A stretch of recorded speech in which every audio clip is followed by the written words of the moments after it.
estimadas hermanas, estimados hermanos, muy buenas tardes, buenos días, buenas noches. En esta ocasión, en las entrevistas de la Fraternidad del Santo Nombre, es un gran gusto y diría yo un privilegio, en realidad un privilegio, contar con Fray Marcos, que en esta ocasión amablemente nos cede un poco de su tiempo para compartir y conversar con nosotros todas esas ideas tan interesantes, tan novedosas, tan profundas, diría yo, que sin duda no dejan indiferente a nadie. Está conmigo Charo. Charo, un gusto también recibirte. Hola. Y bueno, creo que Fray Marcos no requiere mayor presentación.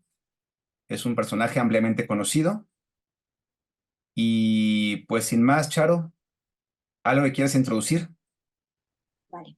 Para los que no conocéis a Fray Marcos, os informo de cómo le veo yo. Escucharle me hace el efecto de un vendaval que lo limpia todo, pero después tienes que quedarte reposando, esperando a que lo que ha pasado repose antes de moverte y de pensar y de abrir la boca. Dicho eso, vamos a escuchar directamente a Fray Marcos, que es lo que interesa. Perfecto. Bueno, Fray Marcos, pues muy bienvenido.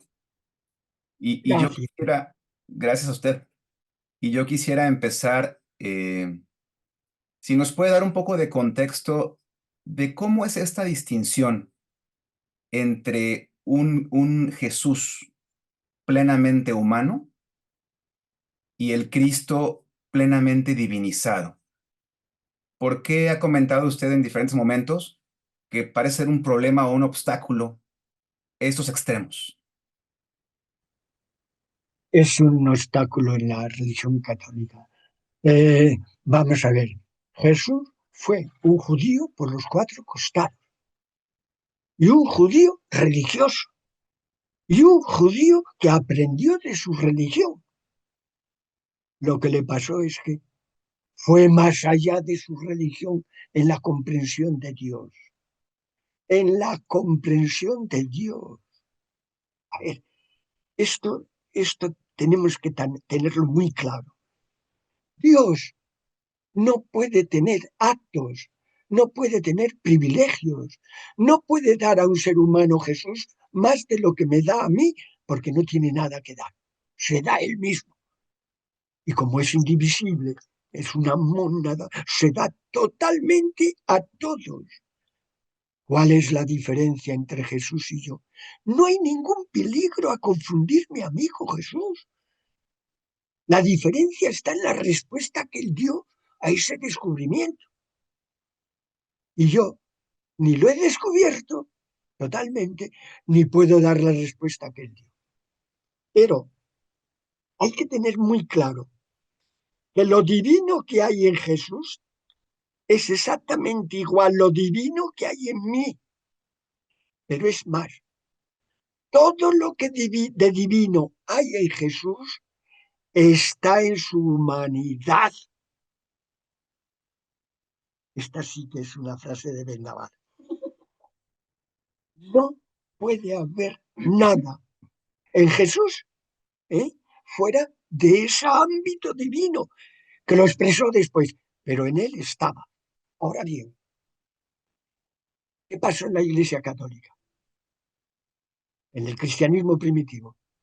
Pues que la idea de Jesús hombre no era suficiente. Era necesario sacralizar al ser humano, hacerle sagrado. Y entonces empezó a poner adjetivos a Jesús. Primero, Mesías, que no significa más que ungido. Pero cuando el Mesías ungido, Mesías, pasó al Cristo griego, entonces se le hizo por encima de todo estar grande, más que nadie, manifestación de Dios, reflejo de Dios y tal. Y lo hemos ido divinizando, divinizando, divinizando, hasta que lo perdimos de vista y nos hemos olvidado de Jesús. ¿Qué hemos hecho? Cristo. Pero ese Cristo no es más que aquello que de Dios hay en Jesús. Y por lo tanto, esa realidad crística no es nada añadido a Jesús. Es lo divino descubierto por él y vivido. Ahora bien, una vez que Jesús muere como ser humano, muere, ¿qué queda? Lo crístico. Pero entonces tenemos que seguir descubriendo eso crístico en lo humano. Y todo lo que dijo Jesús está encaminado a que cada ser humano alcance una plenitud humana. Y esa plenitud humana lleva consigo lo que hay en la humanidad de divino y desplegar esa divinidad. Esa es la plenitud. Y por eso, en el mensaje de Jesús, no hay que hacer ninguna diferencia entre lo plenamente humano y lo divino. El cristianismo se olvidó de esta verdad y ha creído que para ser más divino había que ser menos humano. Y los altares están llenos de santos que fueron verdaderos inhumanos, porque se valoró el poder ese divino que tenían. No. Si no somos humanos, no tenemos nada de divino. Y si no desplegamos lo divino que hay en nosotros, será imposible alcanzar plenitud de humanidad.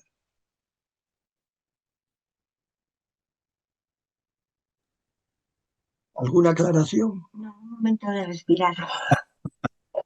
Espera que pase el vendaval. Ha comentado también en este mismo sentido que podemos pensar a Cristo como un ser humano plenamente identificado con Dios y un ser humano que hacía presente a Dios.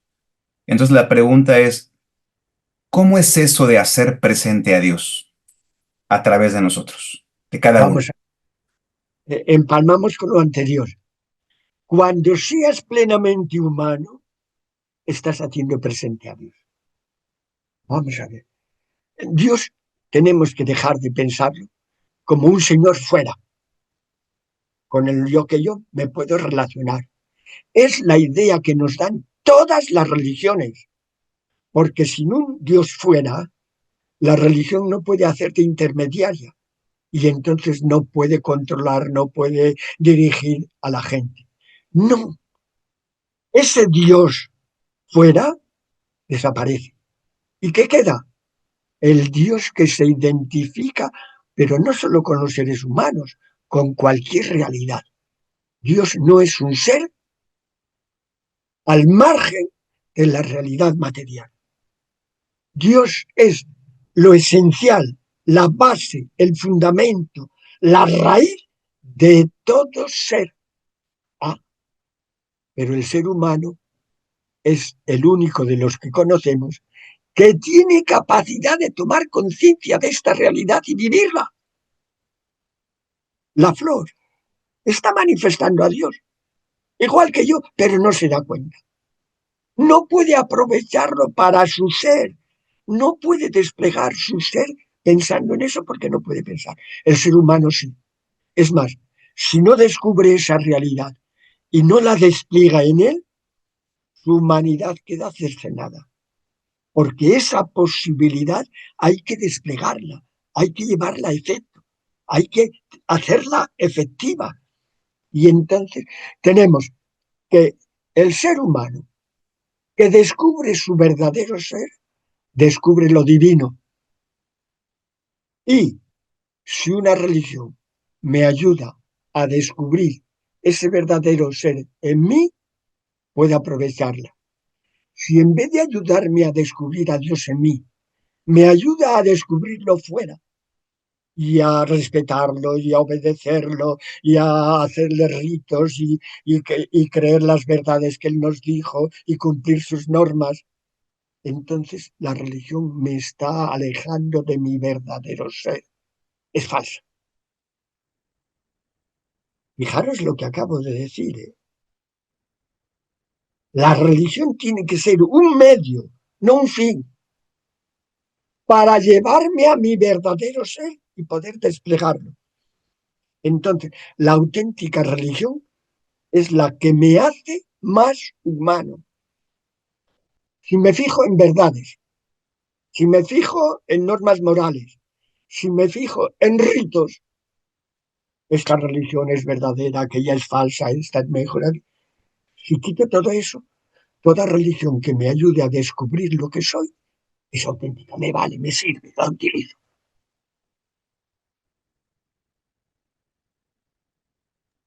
Ahora sí tengo una pregunta. Adelante, Hasta, Char. hasta ahora nos hemos guiado por normas verdades, lo que nos decían. Ahora eso, yo me alegro de que eso ya no esté.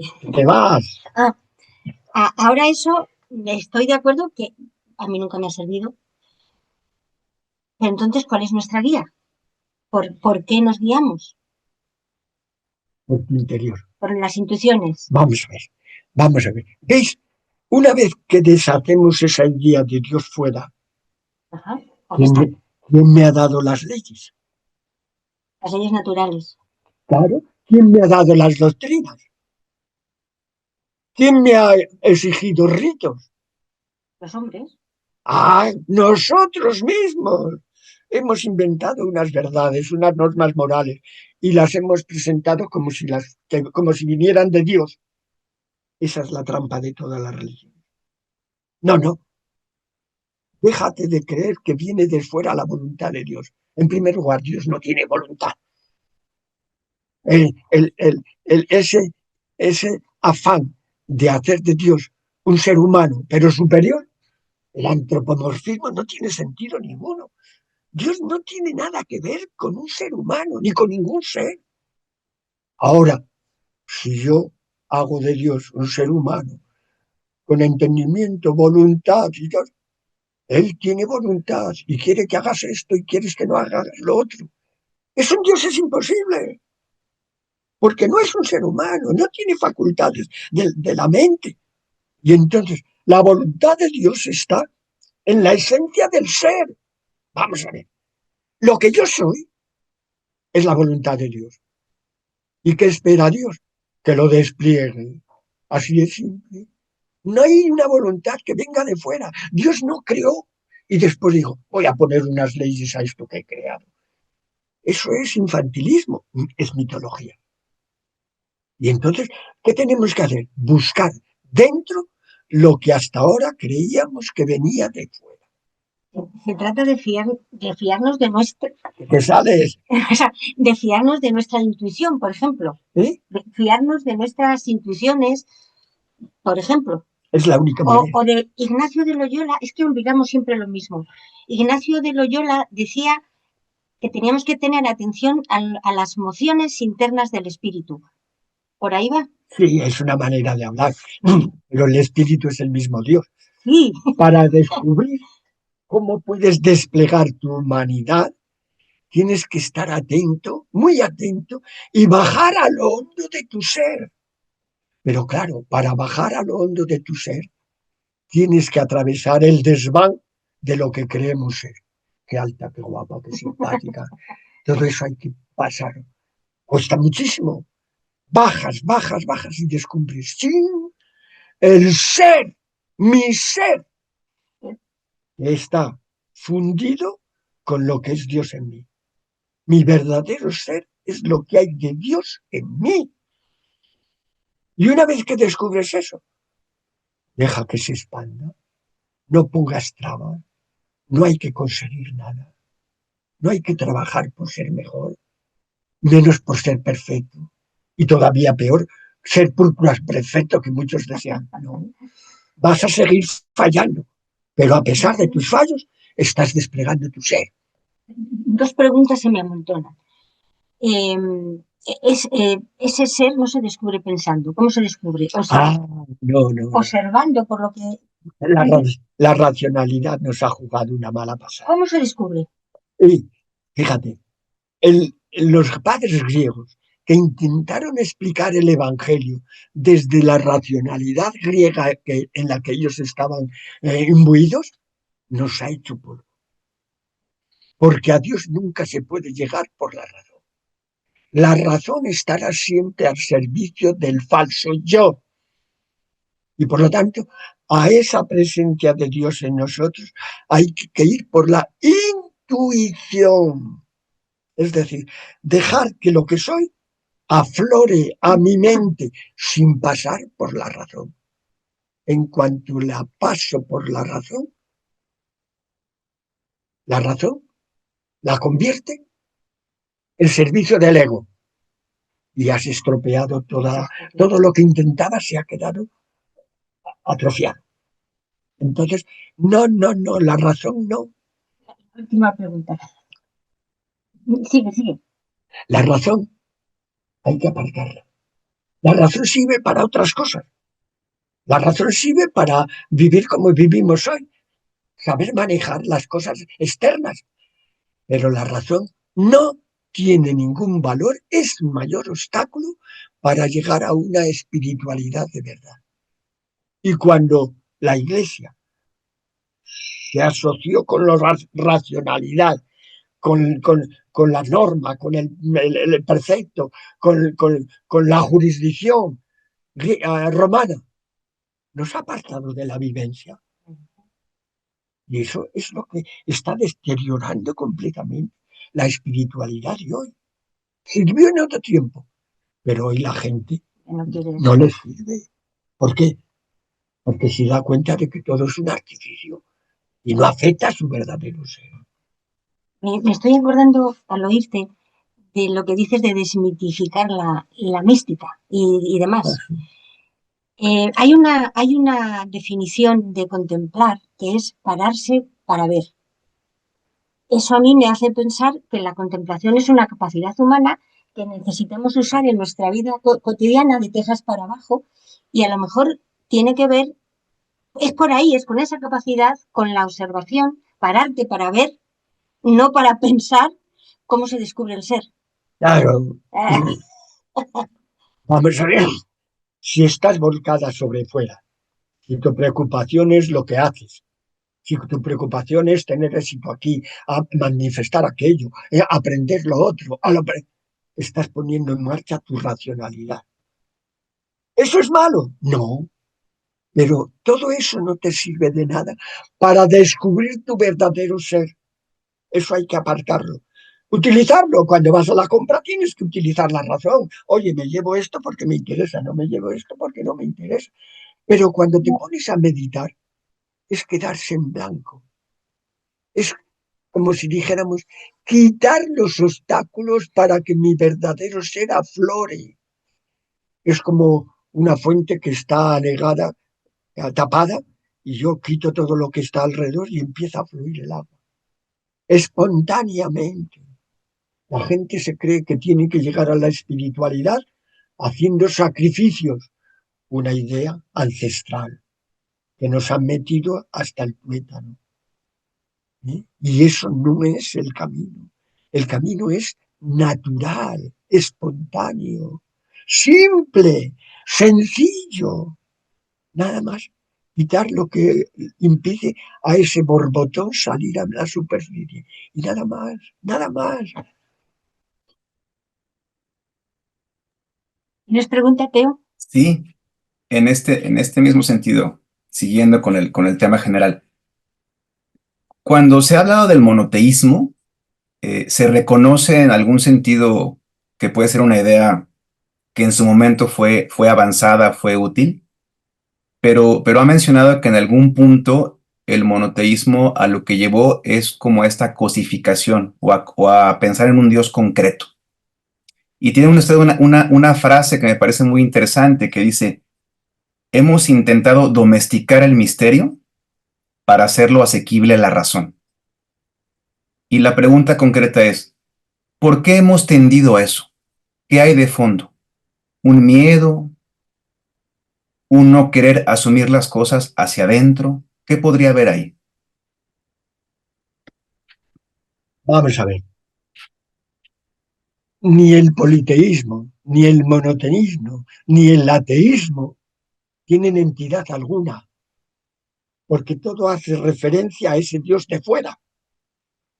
En el momento que quitas ese Dios de fuera, ¿qué sentido tiene? Muchos dioses, un Dios. ¿Qué sentido tiene? Yo creo en Dios, yo no creo en Dios. ¿En qué Dios? Siempre estamos haciendo referencia al Dios que tenemos en la cabeza, al Dios ideado, al ídolo. Y entonces, una vez que superas ese Dios fuera, no tiene sentido preguntar, ¿tú crees? ¿Tú no crees? No, no, deja de creer. Tú eres. Y lo que tienes que hacer es seguir siendo y ser cada vez más lo que eres. ¿Eh? La creencia en el cristianismo de los 2000 años hace referencia a verdades. En el Antiguo Testamento, nunca creer significa aceptar unas verdades, significa confiar. ¿Y en quién? ¿En un Dios fuera? No. Confía en lo que eres.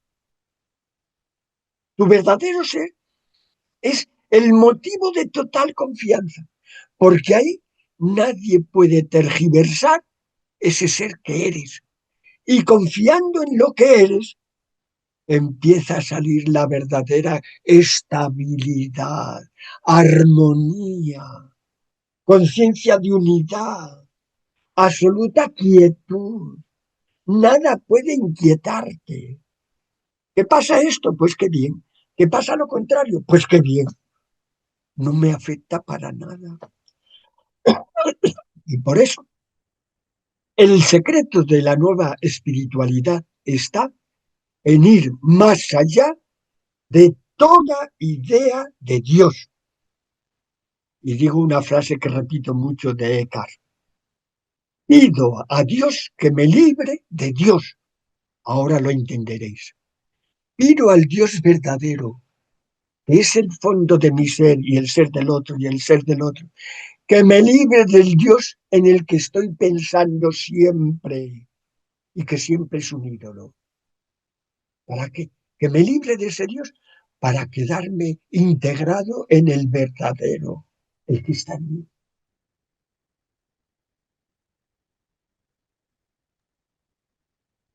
Pues el ser es, no necesita desarrollarse, no, es. Ahora, vale, es que, ¿ves? Es otra idea que había que desarrollar. Sí. Pero, Uno cree que va a ser mejor haciendo esto, dejando de hacer lo otro, consiguiendo aquello. Que no, nunca podrás ser más de lo que eres en este instante. claro, pero Lo que sí puedes hacer es ir tomando conciencia de lo que eres cada vez más profunda. Pero yo eso me lo creo, pero al mismo tiempo pienso todo lo contrario. Estoy en una trampa. Por ejemplo, pienso, bueno, me veo a mí que continuamente estoy yendo a la contra, por ejemplo, y vale, el ser es, pero ese comportamiento no estorba de alguna manera. Pienso, ahora cada vez hay más personas eh, con depresiones y una depresión no dificulta, no le quita nada, al ser no le quita nada, pero no dificulta de alguna manera algo. Sí, pero siempre las depresiones son una relación equivocada entre dos partes de mi ser, que es mi verdadero ser y la conciencia. Pero eso como no estorba al ser, no le toca, ¿no? No le toca. No, no, tú serás siempre lo mismo. Y los fallos que tenemos, nunca te destrozarás a ti misma. Seguirás. Ahora bien, las religiones se han encargado de meter el concepto de culpabilidad. Y si no haces esto, eres culpable y vas al infierno y tal. Y eso empieza a generar zozobra en las personas. Lo que me preocupa no es la culpa, es la experiencia continua de limitación. ¡Ah! ¿Dónde está esa limitación? Esa Aquí. limitación la tenemos por todas las partes. Somos seres limitados. Incluso esa experiencia que llamamos grandiosa de lo que Dios es en mí tiene sus limitaciones y muy pocas personas la han conseguido ¿Cómo totalmente. Esas limitaciones hay que aceptarlas. Y en esas limitaciones yo tengo que poner mi parte de comprensión. si soy capaz de aceptar mis limitaciones, Desaparece. no tendré ningún problema en aceptar las limitaciones del otro. He superado la principal barrera para la convivencia. Yo soy limitado por los cuatro costados. Deja de pensar en la limitación y piensa en tus posibilidades, que son infinitas, a pesar de tus limitaciones.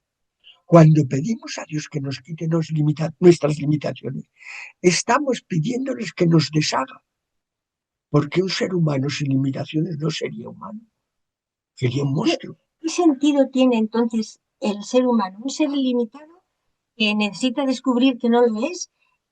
Las dos cosas. Las dos cosas. Es limitado ¿Cuál? y es ilimitado. ¿Pero cuál sería la tarea del ser humano? La tarea del ser humano está dentro de él. Es un error creer que poner por los altares y alabar a la gente que ha hecho esto, que ha hecho lo otro, que ha hecho... No, no, no. La principal tarea de todo ser humano está dentro. Y es solo tomar conciencia de su verdadero ser. Desde su ser limitado. Claro. Desde su ser limitado, tomar conciencia de su verdadero ser, que es ilimitado. Parece una contradicción, pero hay que meditarlo, hay que pensarlo mucho. No, sí, claro, supongo que esa es. Una flor no puede darse cuenta de su limitación de algo que no es limitado. Somos nosotros los que podemos hacer eso. Claro, Pues no es poco. claro. Tío, En esta nueva actitud a la que nos invita, en esta suerte, citando a Pablo, de renovación del entendimiento, ¿qué papel jugaría actualmente la religión organizada? ¿Seguiría teniendo Vamos sentido? a ver, vamos a ver. Cuando dices religión, ¿quieres decir institución o quieres decir pueblo de Dios? No, más bien en el sentido de institución.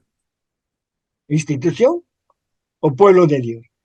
La institución, fíjate, si Jesús dice, os conviene que yo me vaya porque si no el Espíritu no llega a vosotros. Cuando la institución sea capaz de decir esto, empezamos una nueva era. Os conviene que yo me vaya porque si no el Espíritu no viene a vosotros. Hoy la institución es un obstáculo para la verdadera espiritualidad, porque te conduce no solo por la inercia de 2000 años, sino porque la jerarquía está convencida, te conduce a la rutina, al cumplimiento de normas, a creencias en dogmas, a ritos que ya están establecidos. ¿Cómo podemos repetir un rito durante 2000 años? ¿Y creemos que puede conservar su sentido? Son contradicciones. Una Eucaristía tendríamos que hacerla hoy, pero sin libro ninguno, simplemente empezando por una reunión, vamos a recordar las comidas de Jesús y cómo se hizo presente en el don, en la entrega, en el servicio, en el amor, en el cariño, en la preocupación de unos por otros. Así se renovaría la Eucaristía. Repetir un rito no significa para nada estar repitiendo lo que vivieron en el siglo primero, segundo, tercero, haciendo ese rito. Los ritos tenían que surgir en cada momento y en cada reunión. El afán de homologar no solo las doctrinas, sino la moral y los ritos ha frenado el proceso de humanización, espiritualización de las personas. Y tenemos que ser valientes y tenemos que reinventar las doctrinas, las normas morales y los ritos, porque ninguna de esas tres cosas pueden tener nunca valor absoluto. En el momento que son humanas, tienen limitaciones y no pueden tener nunca valor absoluto. Darles valor absoluto nos ha hecho polvo, y que la inmensa mayoría de los cristianos crea que esas tres realidades siguen teniendo valor absoluto, anula la posibilidad de vivir en el momento esa realidad. Eso de la institución se puede decir de cada uno. En la medida en que yo me aferre y no quiera que mis ideas cambien y las defienda, Sí, sí, no necesito ninguna institución que me ate. claro. Me estoy acordando de la parábola. Es que coge todo, el Evangelio coge otro sentido. La parábola de que hacen falta odres nuevos para vino nuevo.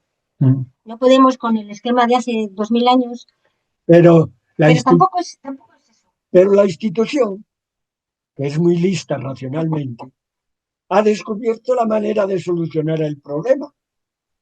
En vez de odres nuevos, aguar el vino. Así sirven los viejos. Ya no hay problema ninguno. Ahora, si mantuviéramos el vino, todos los odres hubieran reventado ya hace mucho tiempo. No, es que revienta.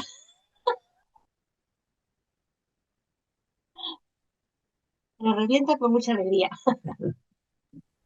Ay, En este sentido, ha comentado que en alguna forma una nueva Eucaristía sería más bien el darnos a los demás, pero darnos no con lo que tenemos, darnos con lo que somos. las dos ¿Podría cosas. ampliar más esta idea? ¿Cómo? ¿Qué dijo? Ampliar esa idea. Ajá, ¿podría ampliar un poquito más la idea? Vamos a ver.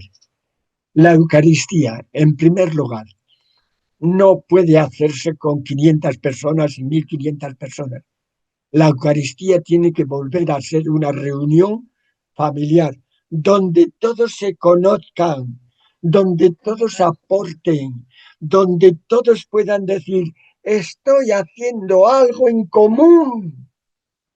Una misa de hoy del domingo, aunque solo sean 100 personas, no tienen conciencia de hacer algo en común, vienen a cumplir un mandamiento, vienen a cumplir un rito. Pero si de verdad descubriésemos el sentido de la Eucaristía, ¿qué haríamos? Oye, nos vamos a reunir hoy para hablar de Dios, para recordar a Jesús, para descubrir en la manera que tenía Jesús de comer con la gente un signo de ese don, de esa entrega, de esa preocupación por los demás. Claro, naturalmente. En aquella época, la principal preocupación era comer. Y por eso los primeros cristianos lo que hicieron, en cuanto había una pequeña comunidad, comer juntos para que todos comieran, porque todos eran pobres. Y el que no tenía nada, un día por lo menos comía. Esa preocupación no puede ser la de hoy. La de hoy tenía que ser, preocúpate por el otro. ¿Qué problemas tiene? ¿Qué le ha salido bien? ¿Qué le ha salido mal? ¿Qué le impide ser él? ¿Cómo puedo ayudarle a superar todos esos traumas, esas depresiones, esos fracasos? Eso tenía que ser hoy la reunión. ¿Eh? ¿Qué signo? Podía seguir siendo el pan y el vino, pero no como objetos que una acción mágica transforma de vino en sangre y de pan en cuerpo de Cristo, sino como signo de las necesidades más perentorias de todos los seres humanos.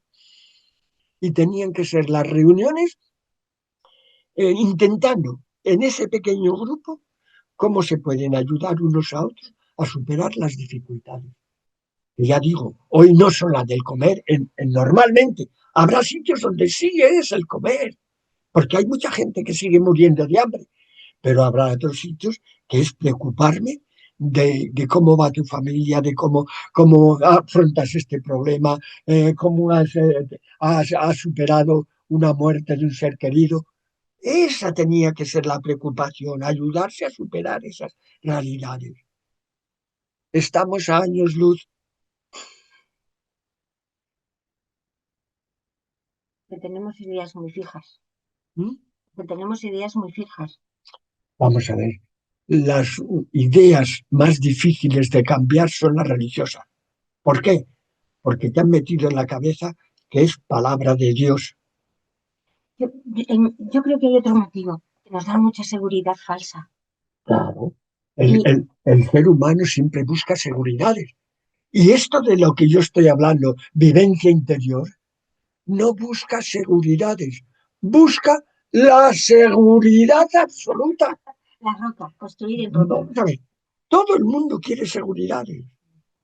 Y buscar tu verdadero ser es encontrar la roca, eso es lo que decía, la roca, la seguridad absoluta. Soy lo que soy. Y ya puede venir uno, ya puede venir otro, ya puede machacarme, ya puede... Sigo siendo yo. Pero es una seguridad que camina en incertidumbre, que se No, mueve en incertidumbre. no. A ver, Camina incertidumbre mientras no tengas un grado de conciencia de ti mismo suficiente. En cuanto tienes un grado de conciencia de ti mismo suficiente, la incertidumbre desaparece. Los místicos no tenían ni rastro de certidumbre. La tuvieron la noche oscura, pero la superaron. Certeza absoluta, unidad absoluta.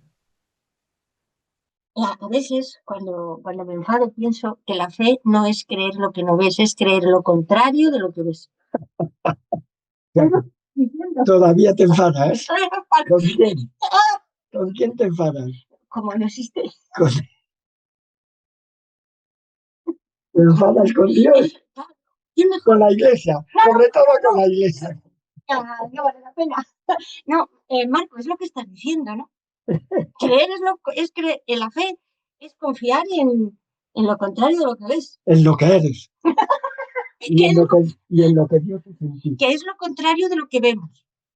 No, eso ni se ve ni se deja de ver. ¿No? Y sí, en cuanto estés pendiente de los sentidos y de la razón, busca las seguridades en otra parte. ¿Cómo? Ay, cuando estoy pendiente de la razón, Claro, las seguridades donde externas, donde sea, apoyarte. donde sea. Cuando entras dentro de ti mismo, no necesitas ningún apoyo, porque no lo necesitas. Y me puede pasar algo, ¿y qué va? Y me puede pasar lo otro, ¿y qué?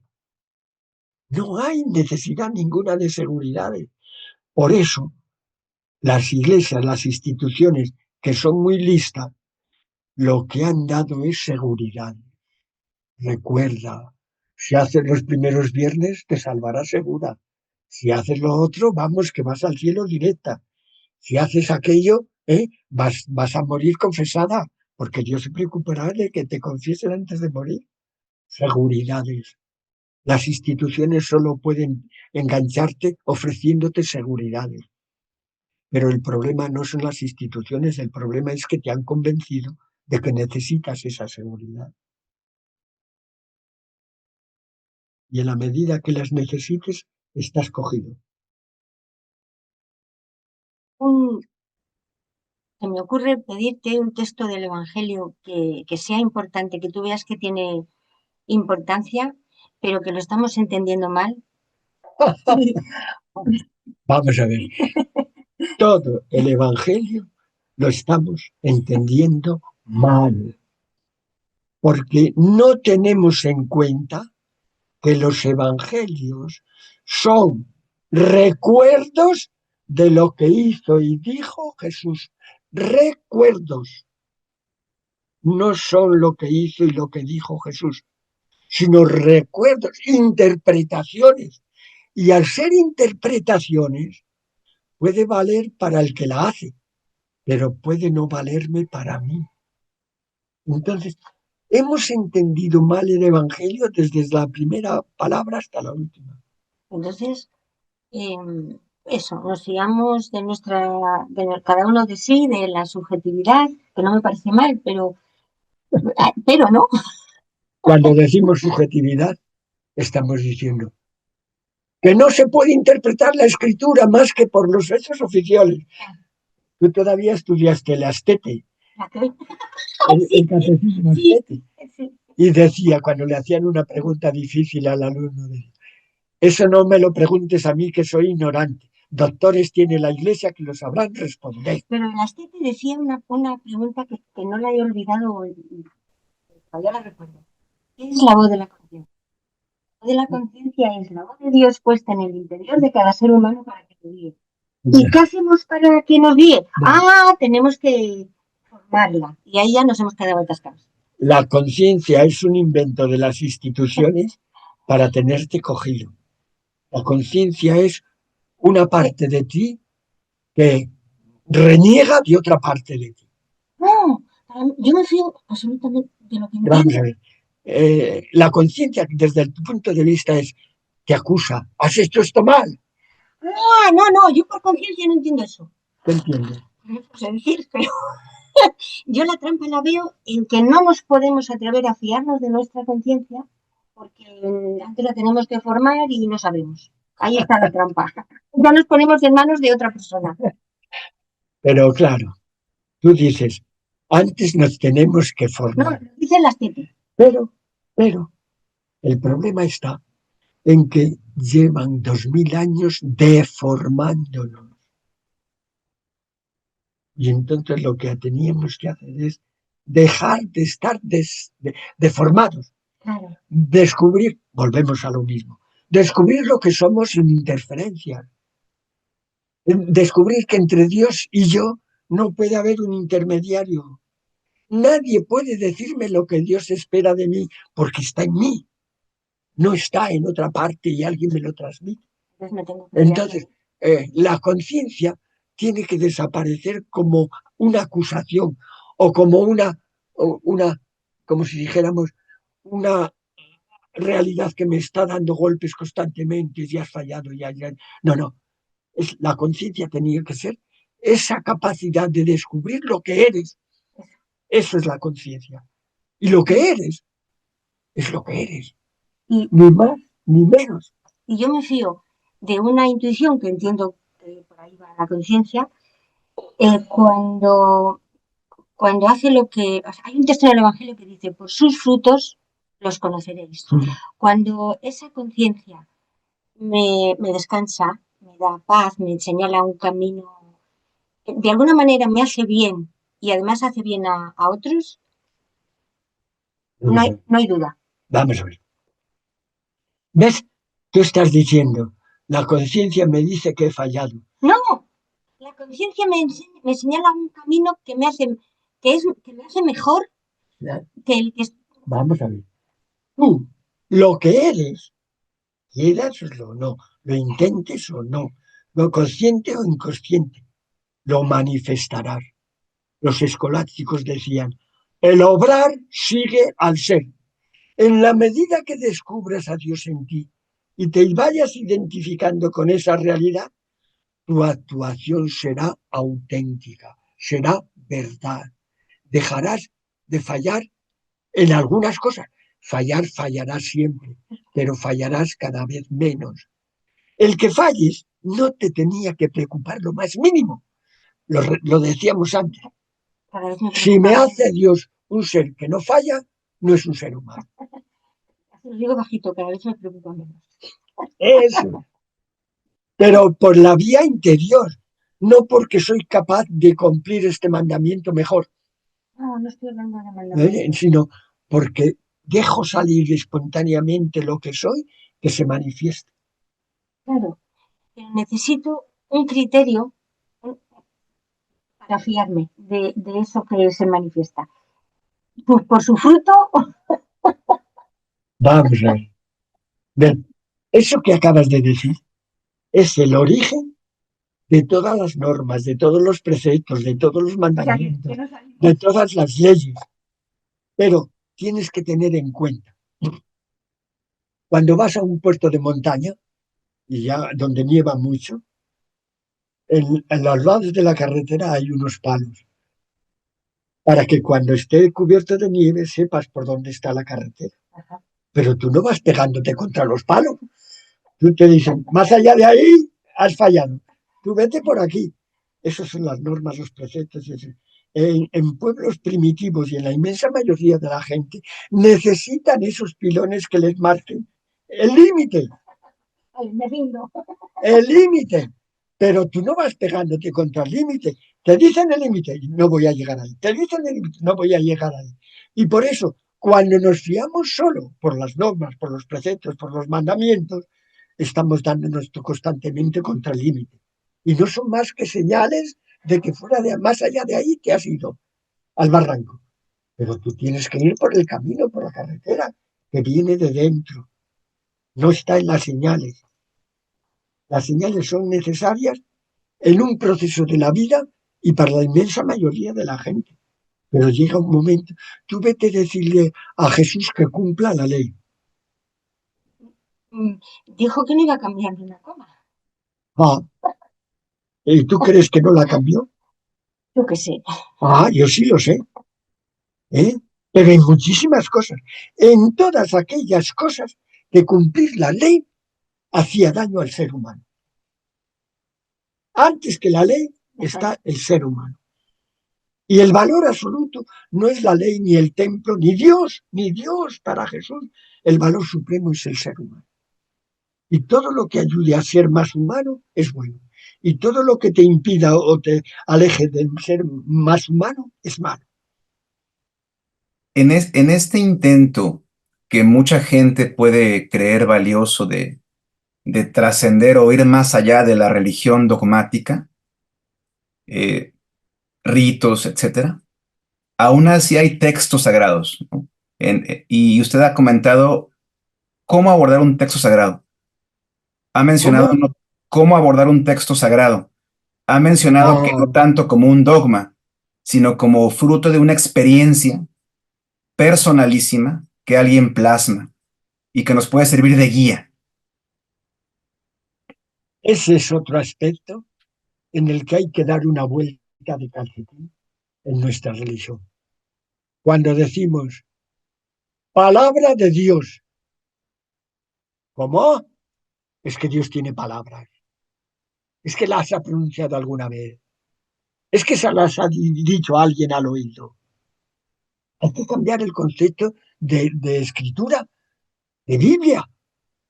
La Biblia manifiesta una vivencia en un momento determinado de la historia de un ser humano determinado. La Biblia es manifestación de una vivencia. Cuando alguien manifiesta su vivencia y un grupo humano lo acepta como directiva, se convierte en palabra de Dios, se convierte en directiva.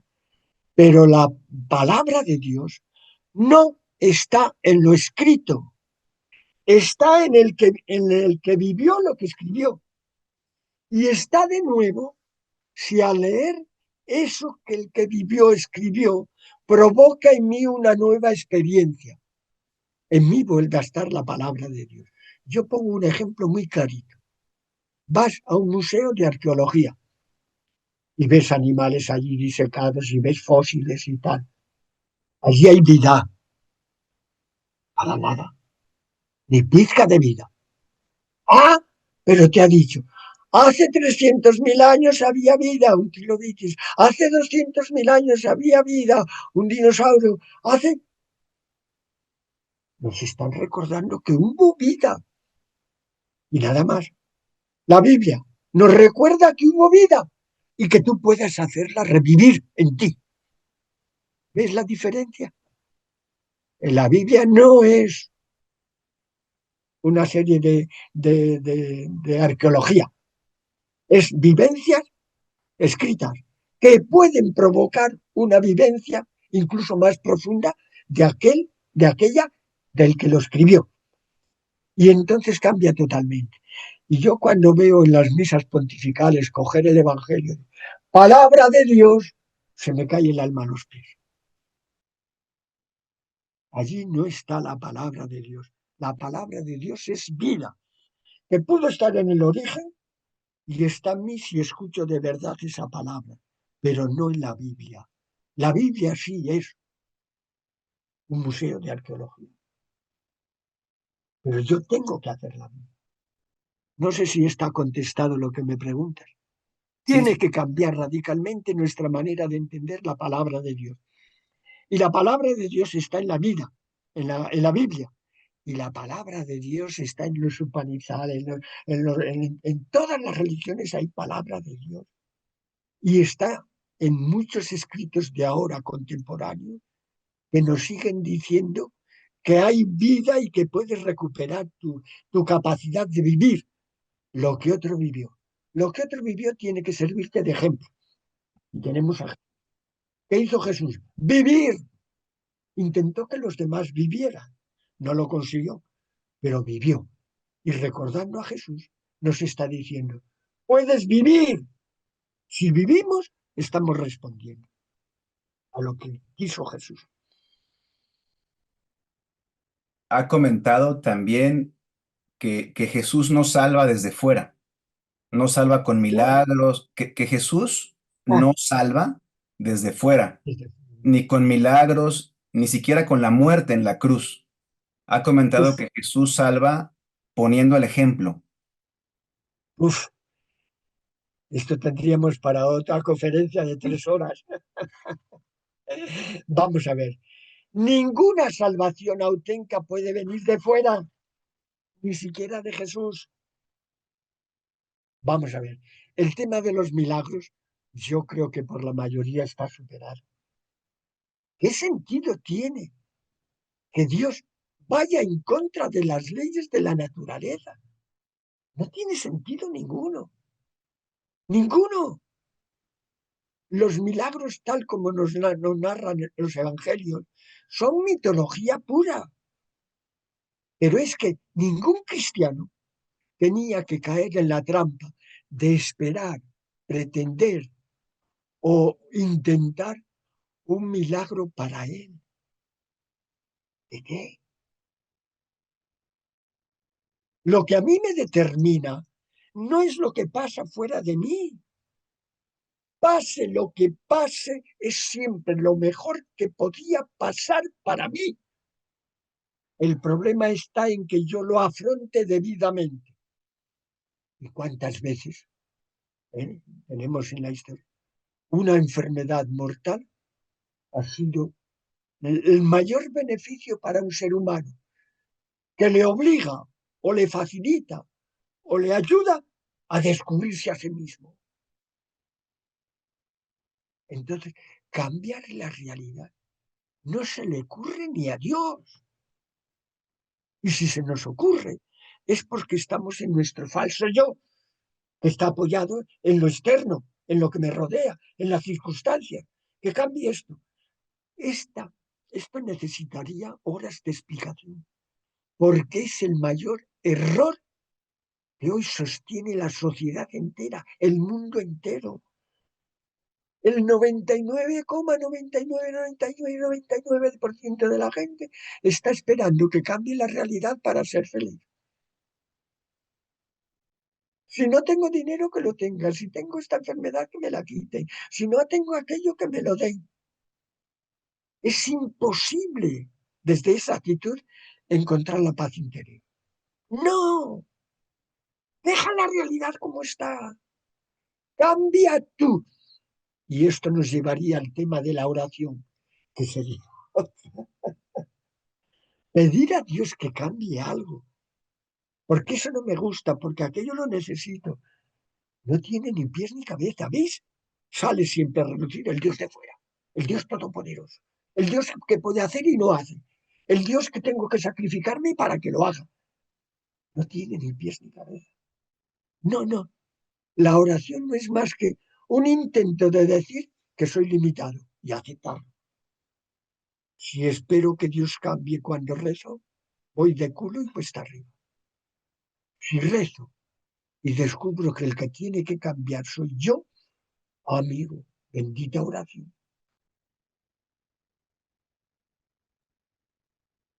Y hablando de oración, ¿qué sentido tendría para usted la devoción? ¿Cómo La enfocamos la devoción, devoción? La devoción. la devoción a quién, a un santo, a un... En general, el tema de la devoción humana. ¿Sí? Tenemos que ser devotos. ¿De quién? No sé.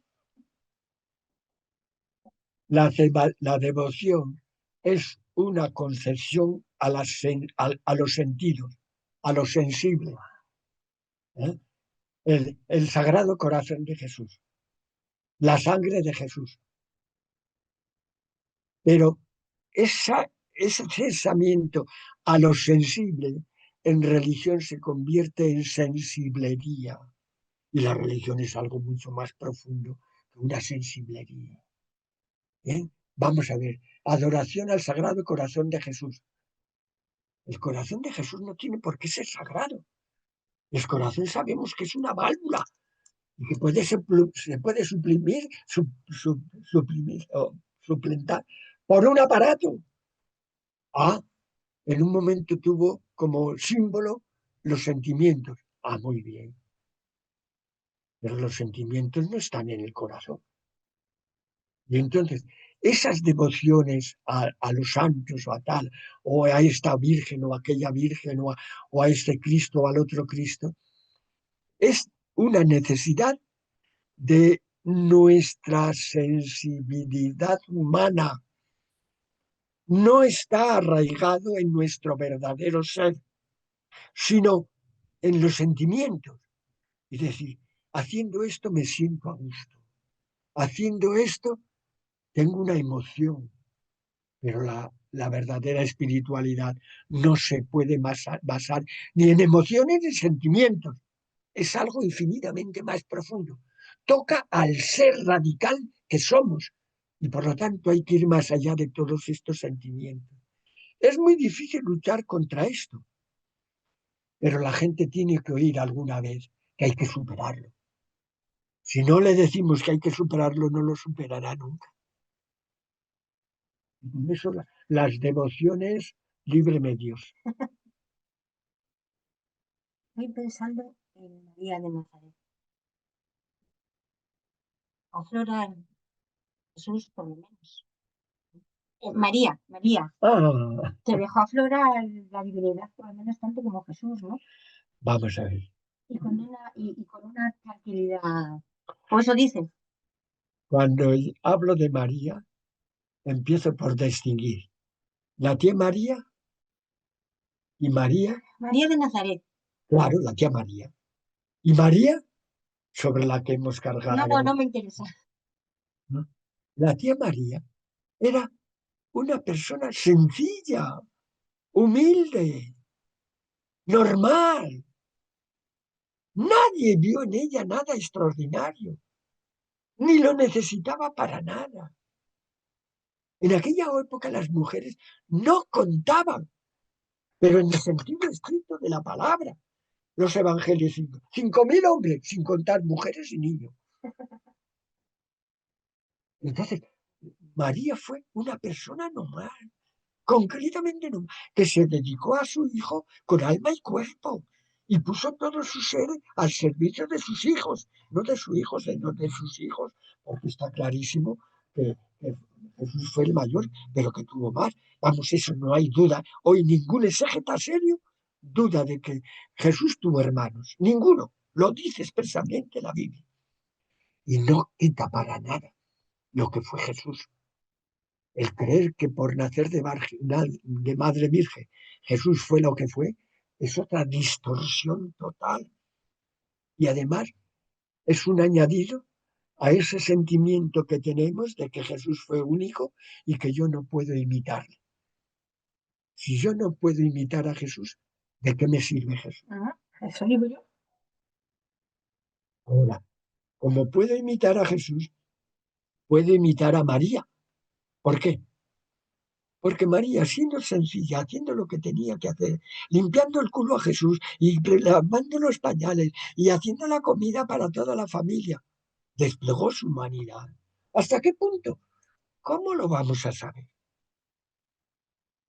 Pero desde luego, hay un refrán castellano que me abre un horizonte completamente nuevo. De tal palo, tal astilla. Y lo que fue Jesús depende mucho más de su madre que de su padre. Porque los niños en aquella época, hasta los 12 años, eran un estorbo. El padre que los veía los quitaba del medio. Y el que se cuidaba de ellos era la madre. Y entonces, lo que Jesús aprendió a los 13 años, y mira que se pueden aprender cosas, dependió de María. Después el padre les enseñaba a ser hombre. Pero lo que aprendió Jesús desde que nació hasta los 12 o 13 años, dependió de María. Y por ahí podemos ver cómo pudo Jesús llegar a donde llegó.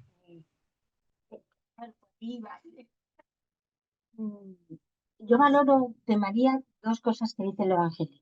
Que la dicen muy racional Además la dicen que va a ser madre del Salvador y la dice, no tengo ni idea de lo que me estás diciendo, pero vale. Ahí no hay que perder tiempo. No, ninguno. pero yo sí, yo no me creo eso así tal cual, pero sí me imagino una mujer que continuamente estaba aceptando la realidad como la cosa más natural. Respondiendo, Eso es lo que poniendo toda la carne en el asador, en atender a aquellos que dependían de ella. Y punto. Eso es la plenitud de humanidad. este texto del Evangelio yo lo entiendo como un mito que me permite pensar en una persona, en una mujer que hace eso, que vive Claro, claro. y en que guardaba las cosas en su corazón. Ay, Habla de eso. ¿Qué nos quiere decir? Dices que se trata de entender lo que nos quiere decir el mito. ¿Qué nos quiere decir esa frase guardada? pues es un simbolismo. Eso lo hace toda mujer sin pretenderlos y sin nada. Aquello que no comprende, lo guarda. Ella en Jesús no es lo que nos dicen. En Jesús nadie descubrió nada. Hombre, el relato cuando vuelve a su pueblo no es este el hijo de José, no es María su madre. Y sus hermanos no están aquí con nosotros nombrando uno, dos, tres, cuatro y nada. Nadie vio en Jesús nada extraordinario, ni en María ni en José. Eran personas normales, igual que los demás del pueblo. Ahora, lo que nos relatan es un intento de transponer lo que después se hizo Jesús a su nacimiento y a su eso.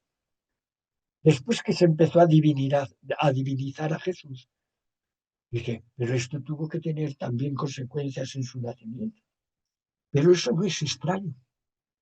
De más de 50 personajes de la historia, se han dicho que nacieron de madre virgen.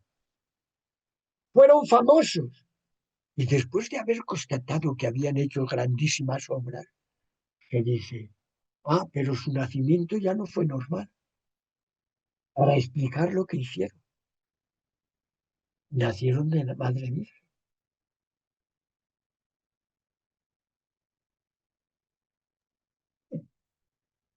En alguna, Estamos en tus manos. gracias. En alguna de sus charlas, alguien le preguntó, salió el tema sobre la muerte. Y si no entendí mal, usted comentó que en algún sentido no hay un después, sino más bien lo que permanece es lo que uno ha vivido, no Vamos a una ver. personalidad que siga actuando. ¿Podría En ampliar un poco ese, sobre esto? en ese tema nos han comido el coco lo mismo que en el pecado, más que ningún otro tema. Es el afán de las religiones por prometer. Si haces esto, yo te prometo, pero en todas las religiones, ¿eh? Vamos a ver, acabamos de decir, nadie puede ser más de lo que es. Que tiene que venir nadie con promesa. ¿Promesas de qué? ¿Un más allá? Todavía se dice a mí, los que vienen aquí a misa que tienen que ir alguna vez a algún funeral, vienen rechinando, porque claro, se sigue pensando, ha ido al cielo, o está en el cielo, o hay que rezar para que vaya al cielo, y allí se encontrará a su madre, o a su hijo, o a su hermano, o a su abuelo, que quería tanto. Estamos desorientando a la gente. Todos nosotros estamos en el tiempo y somos hijos del tiempo. Vivimos en un lugar y en un tiempo determinado. Pero a la vez, nuestra conciencia nos permite trascender el tiempo y estar a la vez en la eternidad. Y una vez que vislumbras que estás en la eternidad, resulta que ya no necesitas que te solucionen el problema de un más allá. ¿Por qué? No lo necesitas. Estás más allá y estás más acá. Y por lo tanto, lo que ahora eres es lo que va a permanecer.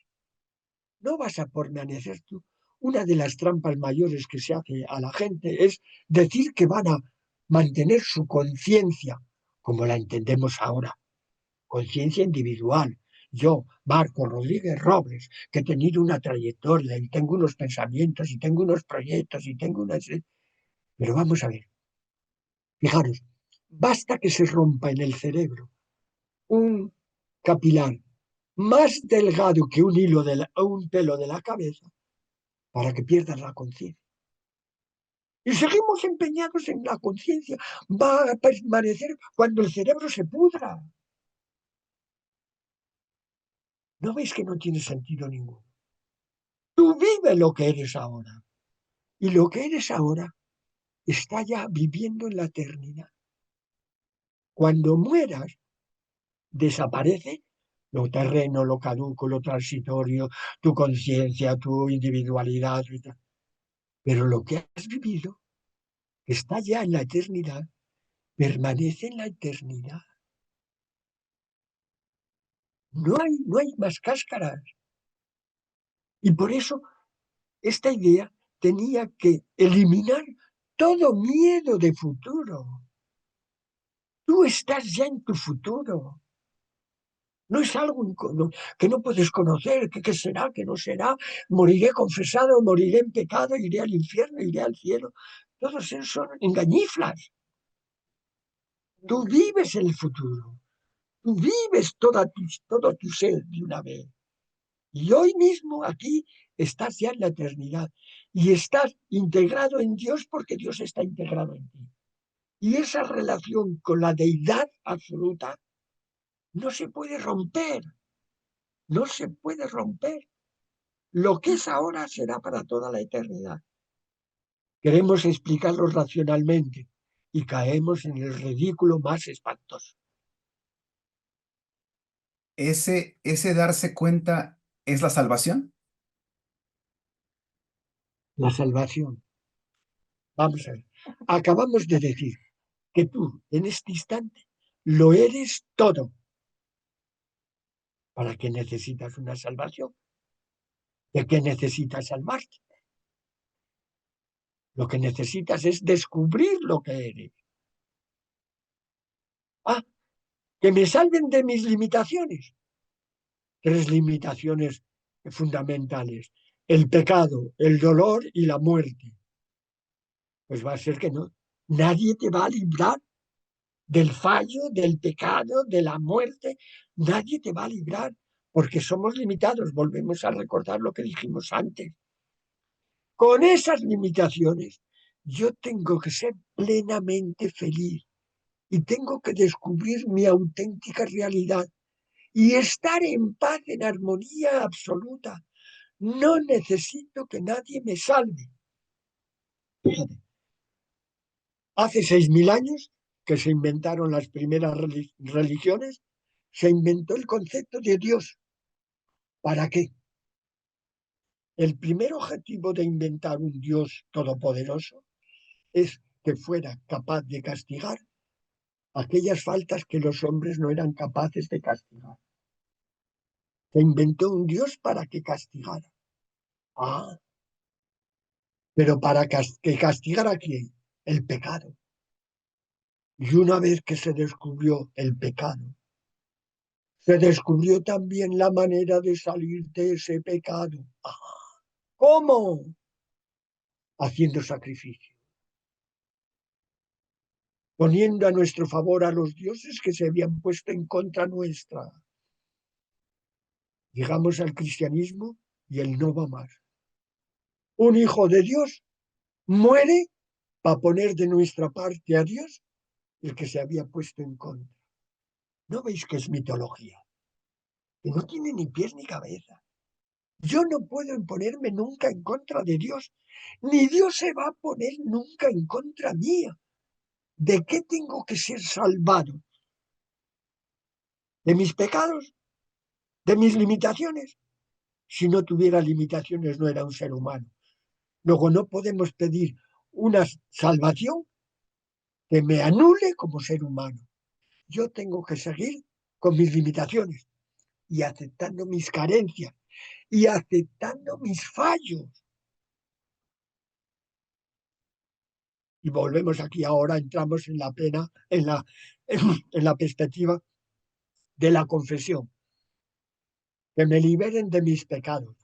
¿Quién? Cuando alguien viene a confesarse, ayer mismo a uno le pregunté, ¿y qué esperas de la confesión? Que Dios me perdone.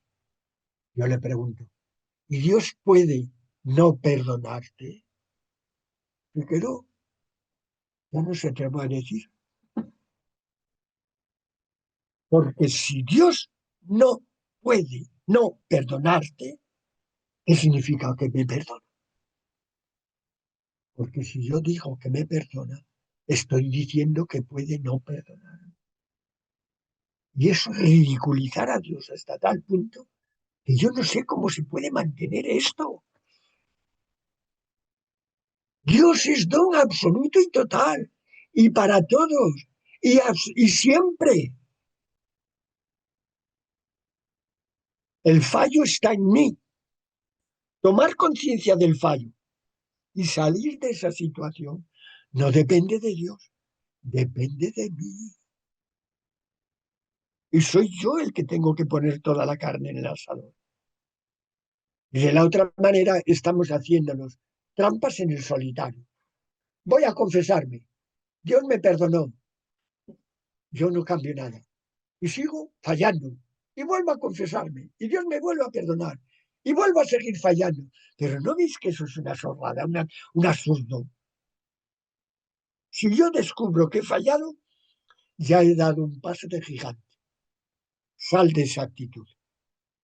Porque el fallo puntual siempre es consecuencia de una actitud. Y es esa actitud la que tienes que cambiar. Por eso, salvación, ninguna. Ser lo que eres. Y todos los fallos que tengas, descubrirlos y superarlos. En realidad solo hay un fallo, solo uno. Decíamos antes, para Jesús el valor absoluto era el ser humano, cada ser humano en concreto. El único fallo es fallar a un ser humano, es decir, impedirle que sea humano o no ayudarle a que sea más humano. En el Evangelio de Juan está muy claro. El único pecado es la opresión. ¿Ah? Pero en dos direcciones. En el Evangelio está igualmente claro que es pecado oprimir y que es pecado dejarse oprimir. Claro, dejarse oprimir en lo material a veces es imposible, pero en tu verdadero ser siempre tienes recursos para no dejarte oprimir. Te hagan lo que te hagan. Tú puedes seguir siendo tú y puedes seguir teniendo la misma paz y una paz absoluta. Y puedes dar completamente sentido a tu vida, aunque las circunstancias sean contrarias. Esto Bonhoeffer en la cárcel lo explicó estupendamente. Hay que ser uno mismo en cualquier circunstancia. Marco, estoy viendo una dificultad. Nos obligas a ser responsables. Amigo, amigo, Confiar y en no nosotros. responsabilidad a Dios de que no me perdone. Y nos obligas a confiar en nosotros cuando la confianza es algo así como soberbia. No, no, ninguna soberbia. No, ya lo sé, pero dices, la teología nos sirve porque, entiendo, porque tendría que arrancar de una pregunta que no se hace. ¿Qué vivo cuando digo Dios? Ah, ese es un libro de un dominico francés que yo he leído y es una preciosidad. La apunta. Se decía, Canje Didier. Y es un examen de todo esto. ¿Eh? ¿Qué digo cuando digo Dios? ¿Qué vivo? Dices, ¿qué vivo cuando digo Dios? ¿Ah? ¿Qué dices cuando dices Dios? ¿Qué vivo? No, no, pero primero preguntamos. ¿Qué dices cuando dices Dios? Nada. ¿Qué dices cuando vivo Dios? Todo. Ah, De hablar de Dios, nada. Vivir a Dios, todo. Es que es la esencia de todo ser humano. Vivir lo que es el fundamento de su ser. Vivir, no debíamos decir vivir a Dios, sino vivir la trascendencia, la deidad en nosotros. Eckhart distinguía entre Dios y deidad. Dios es lo que tenemos en la cabeza. Deidad es lo que nos sostiene. Y por eso decía, que ya lo recordamos, pido a Dios que me pida de Dios. Al Dios que me habita, al Dios que está en mí, le pido que me libere del Dios que tengo en la cabeza. Y una señora italiana que todavía vive, dicen que somos una capacidad y una posibilidad, ser, algo así dicen. ¿Cómo es eso? Quiero decir, ¿sabes a qué frase me refiero? No, Es algo así, somos una capacidad y una posibilidad, la capacidad y la posibilidad de ser.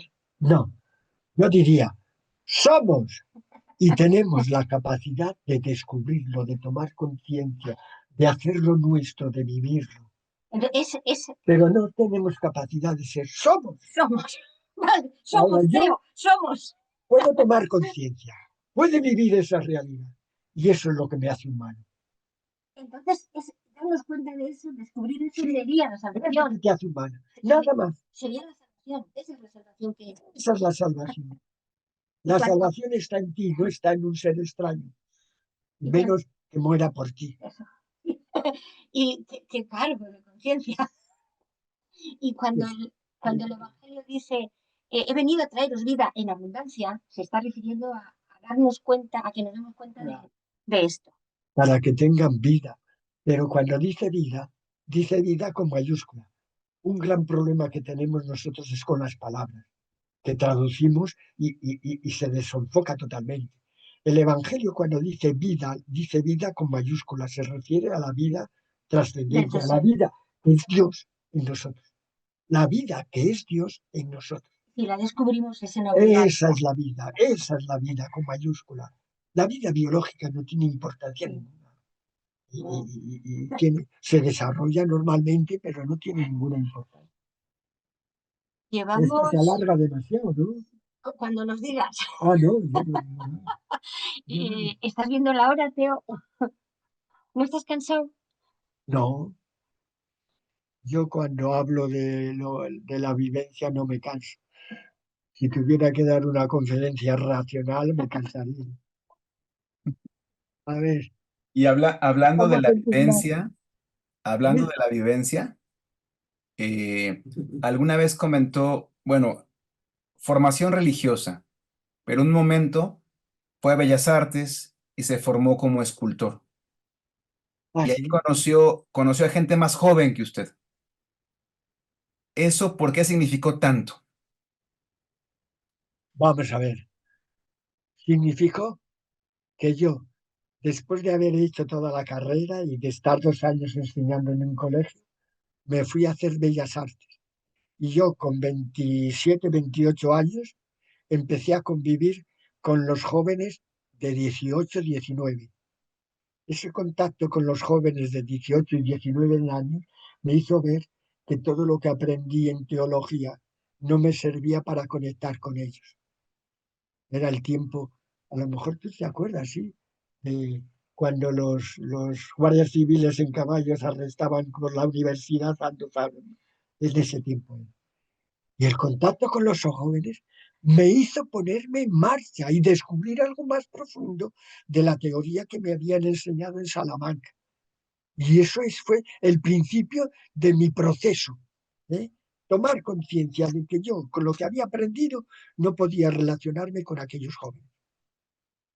Y tenía muy buenos amigos y amigas, pero claro, eso no me valía para nada. Y entonces empecé a profundizar, empecé a leer, empecé a descubrir y mucho más tarde empecé a escribir. Pero ese fue el punto de inflexión, ¿sí? Porque claro, yo había estudiado todo el tiempo en el seminario, todo, hasta salir de Salamanca como sacerdote. Después ese contacto me vino estupendamente.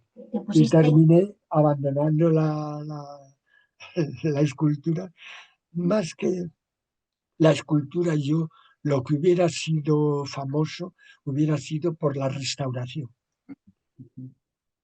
Tengo restauraciones increíbles. Y ahí sí hubiera sido famoso, porque a mí nunca me movió la necesidad de expresarme artísticamente. Y después, pues lo dejé todo y empecé a profundizar, porque cuando me di cuenta que se era capaz de hacer un monigote de madera o de piedra, digo, eso no tiene importancia. Vamos a intentar hacer seres humanos de verdad, de carne y hueso. Es interesante. Ay, Sí, muy bien.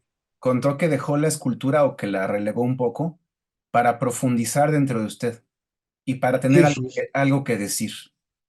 sí, sí, sí, sí. La gente, tengo una comunidad, yo creé esta comunidad, pero a la vez esa comunidad me creó a mí, porque no es una comunidad cualquiera, es una comunidad de personas, todas con carrera, con estudios, con formación, y esos fueron los que me tiraron de la solapa para que aprendiera y fuera adelante. Yo si caigo en una parroquia de barrio, pues hubiera sido un cura de misa y olla. Y decir, repetir lo que había dicho el anterior y el anterior y el anterior. Pero aquí la comunidad, yo soy lo que soy gracias a la comunidad. Qué bien suena eso. ¿Mm? Qué bien suena eso. Pues, Charo, no sé si podamos ir redondeando, cerrando. ¿Tú qué piensas? Yo estoy agotada. Que Bueno, lo malo es que, estoy muy lejos para venir otra vez ¿dónde vive? en Valladolid. Anda, pues me van a llevar a León, así que te queda más Estoy cerca. más cerca, no sé yo, Muy bien, pues pero nada, adelante, hay que seguir luchando, cada uno en su puesto. Muy bien, Pues, gracias a todos. gracias, Fray Marcos. Muy agradecidos por su Adiós, tiempo. Muchas gracias. adiós, adiós, adiós.